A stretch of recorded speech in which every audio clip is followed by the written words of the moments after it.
Hello everyone, कैसे हैं आप। वेलकम है आपका वेक्टरलॉजिस्ट एकेडमी में। तो आज के सेशन में हम क्या करेंगे, chapter number 3 fibre to fabric, उसका कुछ सेशन में हमने अपने टॉपिक्स जो थे वो कंप्लीट कर लिए हैं। आज के सेशन में हम जो करेंगे वो करेंगे एनिमल फाइबर वूल। ये भी हम पढ़ चुके हैं, पर एक बार गो थ्रू हो जाता है कि इसमें क्या पढ़ा था हमने। सबसे पहले हमने इसमें क्या पढ़ा था कि जो हमारी ऊन है, वूल है, वो कहाँ से ली जाती है।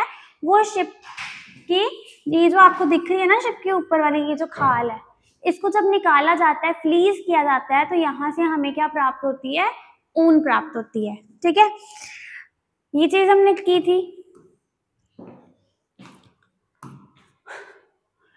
कुछ स्टेप्स थे प्रोसेसिंग फाइबर इनटू वूल। वूल निकालने के कुछ स्टेप्स थे। कौन कौन से थे? शेयरिंग। शेयरिंग का मतलब क्या होता है, जब ऊपर वाली परत को हम निकालते हैं तो उसको हम बोलते हैं शेयरिंग। उसको हम क्या बोलते हैं? शेयरिंग। स्टेप 2 में scoring, step 3 sorting, step 4 removing of Burns, step 5 colouring of wool fibre and step 6 rolling of wool. तो ये कुछ 6 स्टेप्स थे जो हमने किए थे। ठीक है, ये कुछ 6 स्टेप ऐसे थे जो हमने किए थे कि जैसे हम कैसे अपने मतलब कि इसमें से वूल को निकाल सकते हैं। क्लियर? 1 बाय 1 हम क्या करेंगे, इन स्टेप को अच्छे से पढ़ेंगे, जानेंगे कि पहला स्टेप क्या है, उसमें क्या किया जाता है, सेकेंड स्टेप क्या है, उसमें क्या किया जाता है, थर्ड स्टेप क्या है, उसमें क्या किया जाता है, फोर्थ, फिफ्थ, सिक्स, ये सारे स्टेप में हम क्या करते हैं कि हमें एंड में जो वूल के बने हुए कपड़े प्राप्त होते हैं जिनको हम पहनते हैं। तो करेंगे इसको अब।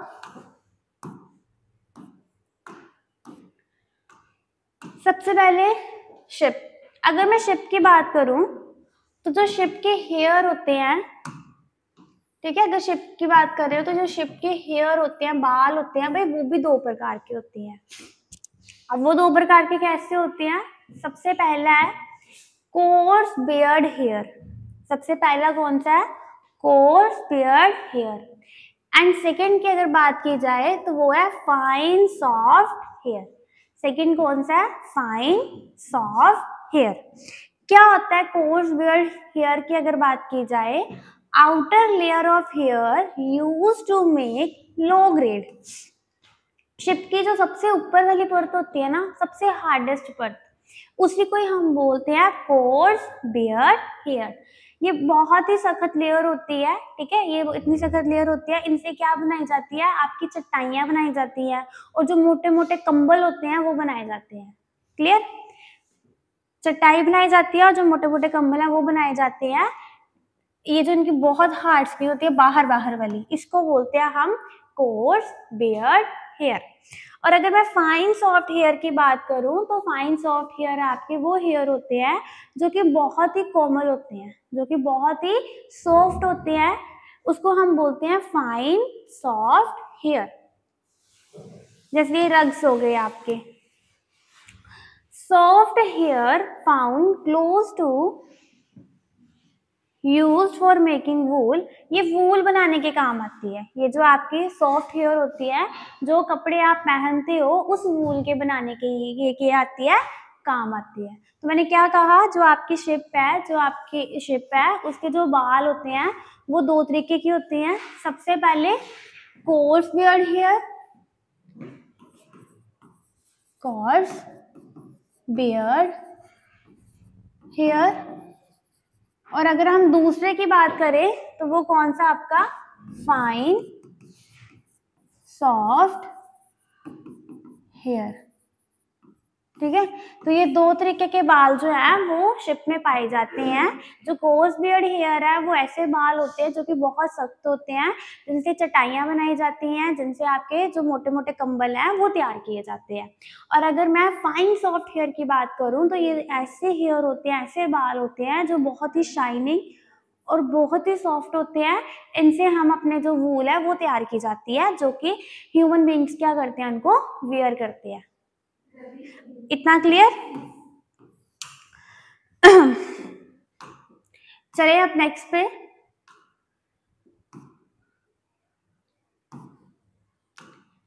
Selective breeding. अब सिलेक्टिव ब्रीडिंग का मतलब क्या हुआ भाई? देखो, सिलेक्टिव ब्रीडिंग का मतलब होता है अलग अलग तरीके की ब्रीड को लेना, फिर उनमें सेक्सुअल रिप्रोडक्शन करवाना, फिर उनसे जो नई चीज तैयार होगी उसको हम बोलते हैं सिलेक्टिव ब्रीडिंग। अब अलग अलग लेने का क्यों मतलब हुआ? हम तो सेम भी ले सकते थे। अलग अलग लेने का मतलब ये हुआ, एक वो जो गुड क्वालिटी की होगी, एक वो जिनके हेयर जो है वो बहुत ही अच्छे होंगे, और जब उनको हम सेक्सुअल रिप्रोडक्शन करवाएंगे, उनसे जो तैयार होने वाला जो बेबी होगा, जो बच्चा होगा, ठीक है, जो ब्रीड होगी, उनमें वो दोनों क्वालिटी पाई जाएंगी। तो यही मेन मोटिव होता है अलग अलग ब्रीड को सेक्सुअल रिप्रोडक्शन करवा के एक नई ब्रीड को तैयार करना, ठीक है। क्योंकि फॉर एग्जाम्पल अगर दो चीजें हैं,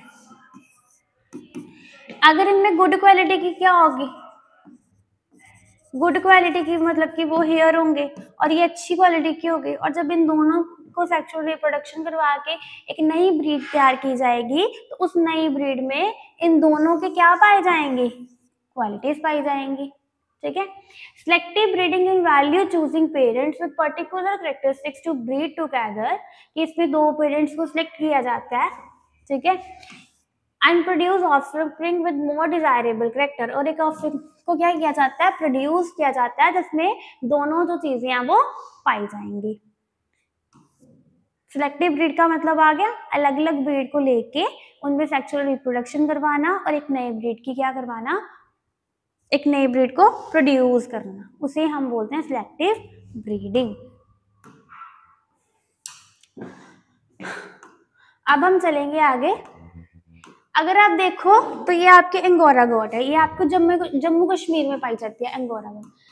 शिप के अलावा हमें ये भी कुछ ऐसे एनिमल हैं जिसमें से क्या प्राप्त होती है? वूल प्राप्त होती है, ठीक है। ये अंगोरा है जो कि जम्मू कश्मीर में पाई जाती है, ये आप देख सकते हो। और अगर मैं इसकी बात करूं तो ये आपको तो पता ही है, ये क्या है? गोट है। गोट से भी हमें क्या प्राप्त होती है? वूल प्राप्त होती है। जरूरी नहीं है कि शिप से ही वूल प्राप्त होती है, हमें अलग अलग ऐसे एनिमल हैं जिनसे हमें वूल प्राप्त होती है। उनमें से अंगोरा भी है जो जम्मू कश्मीर में पाई जाती है, और गोट है जिससे भी हमें क्या प्राप्त होती है? वूल प्राप्त होती है। नेक्स्ट देखो, कैमल है। कैमल से भी हमें क्या प्राप्त होती है? वूल प्राप्त होती है। और कैमल कहाँ पाया जाता है? राजस्थान में, डेजर्ट इलाके में, ठीक है। ये आप याक देख सकते हो, इससे भी हमें क्या प्राप्त होती है? वूल प्राप्त होती है।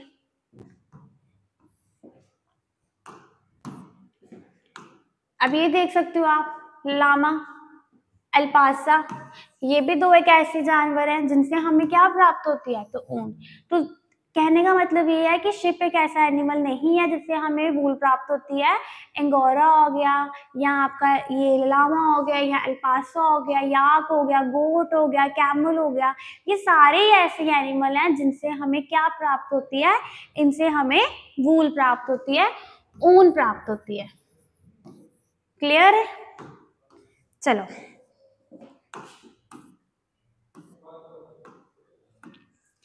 रेयरिंग। अब रेयरिंग का मतलब क्या होता है? It is a process of breeding, feeding and providing medical care to sheep. फिर देखो, अगर हमें ऊन प्राप्त करनी है, अब ये थोड़ी है कि जानवर से ऊन प्राप्त करते गए उसकी देखभाल नहीं की। भाई किसी से भी अगर कोई बेनिफिट लेना है तो सबसे पहले उसको अच्छे से रखना पड़ता है, ठीक है। तो उसी तरीके से शिप एक ऐसा मतलब कि शिप हो गया, कुछ भी हो गया, तो उस अगर काऊ ही है, आपने अगर अपने घर में काऊ पाली है, अगर उससे आपको दूध मिल रहा है, दही मिल रहा है, पनीर मिल रहा है, तो आपको पहले क्या करना पड़ेगा? आपको काऊ को अच्छे से संभाल के रखना पड़ेगा। टाइम टू टाइम उसका अगर मेडिकल ट्रीटमेंट करवाना पड़ना तो वो भी करवाना पड़ेगा। टाइम टू टाइम उसे मेडिसिन देनी पड़ेगी, टाइम टू टाइम उसकी केयर करनी पड़ेगी, टाइम टू टाइम उसे खाना पानी ये सब कुछ देना पड़ेगा। जब आप उसका अच्छे से ट्रीटमेंट करोगे, अच्छे से उसकी देखभाल करोगे, फिर ही वो आपको दूध देगी ना। तो उसी तरीके से शिप को भी क्या करना पड़ता है? अच्छे से उसकी फीडिंग करनी पड़ती है, अच्छे से उसकी मेडिकल केयर करनी पड़ती है, फिर ही वो हमें अच्छी ऊन प्राप्त दे पाएगी। अगर हम उसकी देखभाल ही नहीं करेंगे अच्छे से, तो क्या वो हमें ऊन देगी अच्छे से? कभी भी नहीं दे पाएगी। These animals are kept since they produce one or more useful products for the human beings. ये ऐसे जानवर है जो ह्यूमन बींग्स के लिए बहुत ही बेनिफिशियल है, ह्यूमन बींग्स को इनसे बहुत ही क्या है बेनिफिट्स है, बहुत सारी चीजें इनसे ह्यूमन बींग्स को प्राप्त होती है। ठीक है, हिली एरियाज अब कहाँ पाई जाती है ये? जम्मू कश्मीर में, हिमाचल प्रदेश में, उत्तराखंड में, अरुणाचल प्रदेश में, सिक्किम, हरियाणा, पंजाब, राजस्थान। ये ऐसे शहर है, ऐसे एरियाज है, हिली एरियाज है, यहाँ पे जो आपके ये ऊन देने वाले जो जानवर है वो ज्यादा से ज्यादा पाए जाते हैं। और अगर सबसे ज्यादा झुंड के झुंड अगर आप देखो ना कि कहाँ पाए जाते हैं, तो वो पाए जाते हैं गुजरात में। वो कहाँ पाए जाते हैं? गुजरात में, पंजाब में एंड राजस्थान में। ठीक है, एक सेकेंड।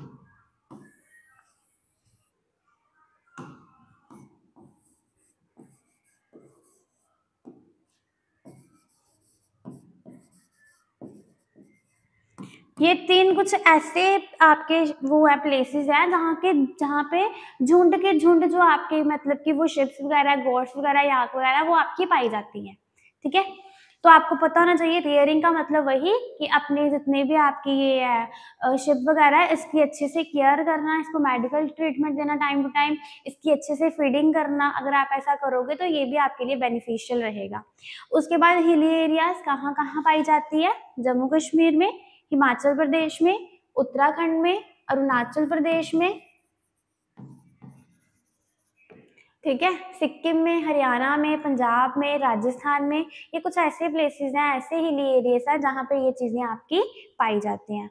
और अगर मैं बात करूँ गुजरात, पंजाब, राजस्थान की, तो ये कुछ ऐसे एरियाज हैं जहाँ पे आपके झुंड की जो चीजें हैं वो पाई जाती है।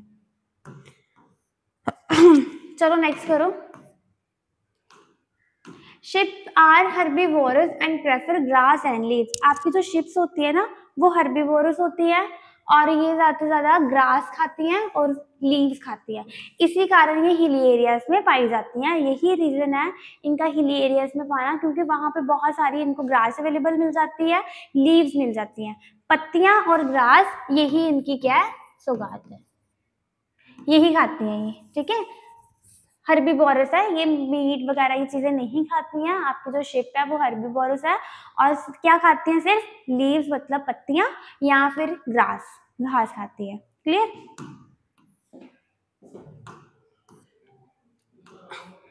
अब नेक्स्ट देखो, mixture of pulses, corn, jowar, oil cakes are also provided. दालें वगैरह, कॉर्न हो गया, छल्ली जिसको आप बोलते हो, ज्वार, ऑयल केक्स, ये चीजें भी आप इनको दे सकते हो, ये चीजें भी ये खा लेती हैं। अब देखो कौन कौन सी ब्रीड है, कौन कौन सी क्वालिटी है और कौन कौन सी जगह पे वो पाई जाती हैं। तो अगर मैं पहले की बात करूं तो सबसे पहले लोही, गुड क्वालिटी ऑफ वूल, इसकी जो ऊन है वो बहुत ही अच्छे तरीके की मानी जाती है और कहाँ पाई जाती है? राजस्थान और पंजाब में। अगर मैं सेकंड की बात करूं तो रामपुर बुशेर ब्राउन फ्लीस होती है, ये उत्तराखंड और हिमाचल प्रदेश में पाई जाती है।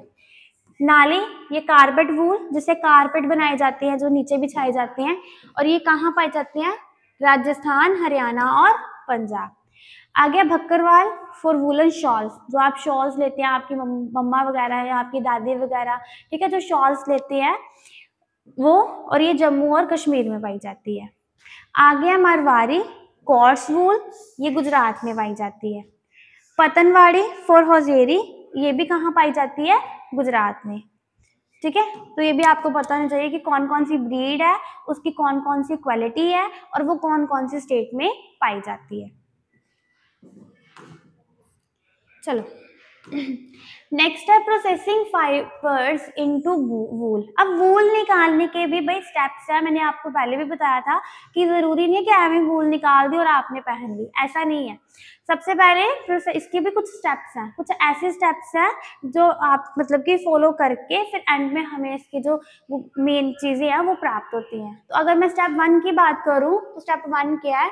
The fleece of the sheep along with a thin layer of skin remove from the body। इसकी बॉडी से ये जो थिन लेयर है, जैसे ये आप देख रहे हो कि ये इंसान जो है वो क्या कर रहा है, इस मशीन से इसके ऊपर वाली परत को क्या कर रहा है? निकाल रहा है। तो पहला स्टेप यही है कि इसकी जो लेयर है, ऊपर वाली परत है, उसको निकालने का काम कर रहा है।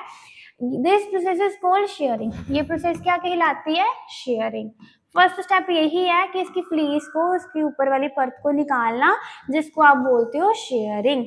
The hair is removed in the hot weather। और एक बहुत इंपॉर्टेंट बात है, ये जो हेयर इनमें से निकाले जाते हैं, हेयर जो रिमूव किए जाते हैं, ये गर्मी वाले मौसम में किए जाते हैं। ऐसा क्यों? गर्मी वाले मौसम में इसलिए किए जाते हैं ताकि जब इनकी परत को निकाला जाए तो इनको ठंड ना लगे। ठीक है, अगर ठंड में निकालेंगे तो ऊपर वाली परत को ही निकाल देंगे तो वो तो बेचारी ठंड, मतलब कि उनको ठंड लग जाएगी। तो ये भी ध्यान रखा जाता है कि इनकी जो परत निकाली जाती है वो कब निकाली जाती है? हॉट वेदर में, गर्मी वाले मौसम में इनकी जो परत है उसको रिमूव किया जाता है ताकि इनको ठंड ना लगे, इनका ठंड से बचाव रहे। इतना पता चल गया ना शेयरिंग क्या होती है? शेयरिंग क्या होती है? जब हम ऊपर वाली परत को निकालते हैं उसको हम बोलते हैं शेयरिंग। और कब निकालते हैं? हॉट वेदर में। स्टेप 2 अगर देखो, the sheared skin with hair is thoroughly wash and tank to remove grease, dust. देखो, अब आपको पता है कि ये जो भेड़ बकरियां होती हैं ये मिट्टी में, डस्ट वगैरह में ऐसे घूमती रहती हैं, तो बहुत ज़्यादा गंदगी होती है इनके शरीर के ऊपर, डस्ट पड़ी होती है, ग्रीस पड़ी होती है। तो उसको निकालने के लिए जो सेकंड स्टेप रहेगा वो क्या करते हैं कि इनकी जो हेयर है उसको अच्छे से वॉश किया जाता है। ठीक है, उसको अच्छे से वॉश किया जाता है ताकि उसकी जो ग्रीस है, उसकी जो डस्ट है, उसकी जो डर्ट है, उसको हम क्या कर सकें? उसको रिमूव कर सकें, बाहर निकाल सकें, जिसको आप बोलते हो स्कोरिंग। पहला स्टेप, भेड़ बकरियों में से परत को निकालना, शेयरिंग। सेकेंड स्टेप, अब जो उसमें से निकालना है उसमें डस्ट पड़ी है, ग्रीस पड़ी है, उसको साफ करने के लिए हम क्या करते हैं? उसको अच्छे से वॉश करते हैं। अच्छे से वॉश करने के बाद ये आपका स्टेप कहलाएगा स्कोरिंग। क्या कहलाएगा? स्कोरिंग। नेक्स्ट स्टेप पे चलते हैं आप। Step 3। Step 3, hair of different texture are separated और सॉर्टिंग कॉल सॉर्टिंग। अब उसमें से डिफरेंट टेक्सचर को जब हम बाहर निकालते हैं, रिमूव करते हैं, तो उसको हम बोलते हैं सॉर्टिंग। उसको हम क्या बोलते हैं? सॉर्टिंग। स्टेप 4 है, द स्मॉल फ्लफी फाइबर्स। जो फ्लफी फाइबर्स होते हैं जिसको आप बर्ड्स बोलते हो, उसको पिक किया जाता है, उसको इकट्ठा किया जाता है। The fibres are scoured again and dried. दोबारा इसको स्कोर किया जाता है। स्कोर मतलब अच्छे से वॉश किया जाता है, और ड्राइड मतलब उसको सुखाया जाता है। ये स्टेप क्लियर है? स्टेप 3 क्या था कि उसके डिफरेंट हेयर टेक्सचर को अलग किया जाता है। देखो, कुछ जो भेड़ बकरियां होती हैं, कुछ ब्लैक होती हैं, कुछ ब्राउन कलर की होती हैं, तो अलग अलग निकाला जाता है, उनको अलग अलग किया जाता है।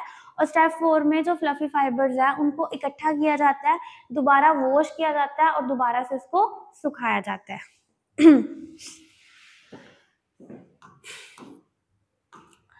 स्टेप 5 अगर मैं देखूं तो fibres are dyed in various colour as natural fleece of sheep और गोट इज ब्लैक, ब्राउन और व्हाइट। अगर आप अपने बच्चों अपने आसपास देखा हो तो आपने तो भेड़ बकरियां देखी है ना? क्या कभी आपको रेड कलर की भेड़ बकरी दिखी? क्या ग्रीन कलर की दिखी? नहीं।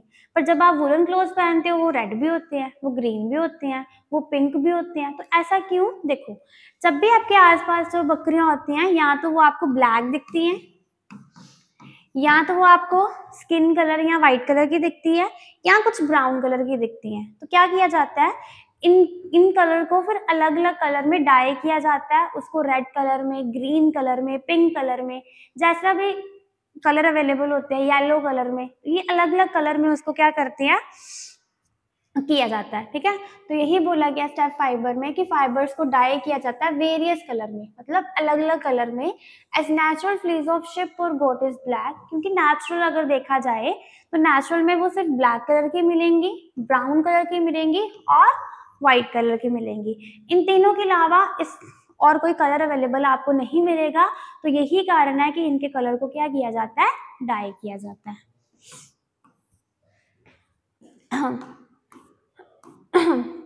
और अगर मैं अपने स्टेप 6 की बात करूं तो fibres are straighten, combine and roll into yarn. अब इसको स्ट्रेट किया जाता है, कंबाइन किया जाता है, इकट्ठा किया जाता है, रोल किया जाता है, और एंड में आपके जो रेशे हैं, जो धागे हैं, वो तैयार किए जाते हैं, जिससे आपकी जो वूल है वो क्या होगी? फुली तैयार हो गई। तो देखो वूल जो है कैसे कैसे स्टेप से हमने उसको इकट्ठा किया है, फिर कैसे आपको एंड में जो वूल है वो आपको मिली है।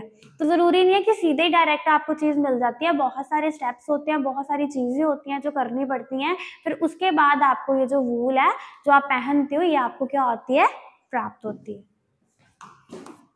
तो ये था आज का सेशन। अब जो रह गया है वो हम अपने नेक्स्ट सेशन में करेंगे। उम्मीद करती हूँ कि जितना भी मैंने आपको करवाया वो आपको अच्छे से समझ आया होगा, और अगर आपको अच्छे से समझ आया होगा तो वीडियो को लाइक करो, शेयर करें, कमेंट करें और चैनल को सब्सक्राइब करना मत भूलना। जिन बच्चों ने पिछला सेशन नहीं देखा वो जाके पहले पिछला सेशन देखें, फिर ये सेशन देखें। क्लियर? क्योंकि इनका जो रिलेशन है वो एक दूसरे से ही है। जब आपको पिछला समझ आएगा फिर ही आपको ये चीजें समझ आएंगी। Thank you.